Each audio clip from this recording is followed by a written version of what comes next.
Michael Taillé, membre de l'intersyndicale. Donc devant la mise en application des mesures coercitives en rapport avec cette loi pour l'obligation vaccinale, donc quand je parle de mesures coercitives, je fais allusion aux suspensions.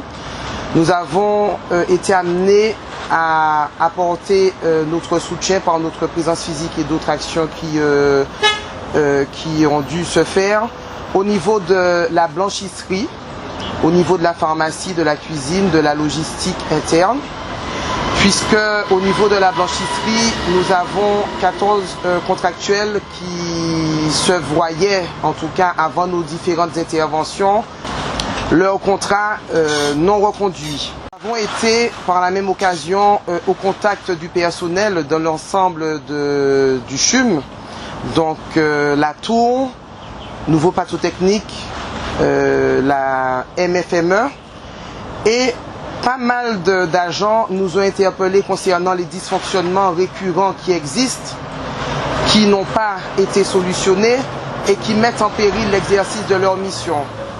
Donc beaucoup de services, pour ne pas dire la quasi-totalité des services, ont décidé de signaler la récurrence de ces dysfonctionnements et nous ont remis justement un courrier pour interpeller la direction. Et face à toutes ces difficultés, il y a un service en particulier, le bureau des entrées, qui a décidé de se mettre debout et a décidé de débrayer lundi 14 février. Donc nous étions justement à leur côté au niveau du hall d'entrée. Les problématiques exposées par ce service sont celles rencontrées par la blanchisserie, puisqu'il s'agit de la non-reconduction des contrats des agents qui ne sont pas titulaires, donc des contractuels. Le mardi 15 février, nous avons justement poursuivi cette action par une présence physique au niveau de la logistique, du service de logistique, puisque le responsable en question semble être l'auteur de certaines suspensions. Le mercredi 16 février, donc nous avons initié deux mobilisations distinctes mais simultanées au niveau de l'hôpital de Mangovulsin, où il y a effectivement 2-3 suspensions au niveau des ressources humaines et de la gestion des formations, et sur l'hôpital de Trinité. Pourquoi sur l'hôpital de Trinité? Puisqu'il y a également des suspensions qui ont été remises à certains agents. Et le service technique justement de cet hôpital a décidé de se mettre en mobilisation suite à la non-embauche qui était déjà confirmée par la direction du CHUM de plombiers.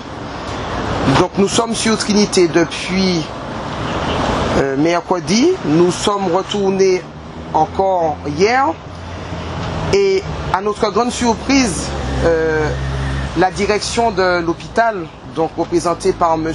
Silla et M. Vauclin, jusqu'à ce jour, n'ont pas daigné nous recevoir.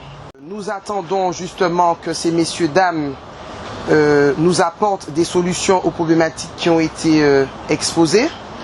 Quant à la problématique de mise en grève du service technique, des agents du service technique de l'hôpital de Trinité, et la problématique des suspensions qui ont déjà été annoncées et remises à certains agents.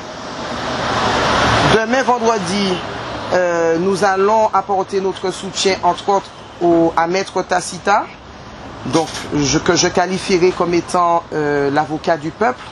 Et je profiterai pour dire que force est de constater que l'État colonial s'attaque à toutes les forces vives qui choisissent de se mettre en résistance et non se soumettre à l'obéissance civile.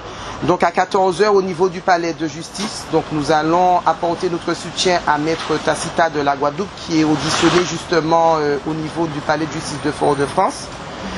Samedi, eh bien, comme on dit, hein, tout se fait, tout s'enchaîne, on parle de Karama par un moment.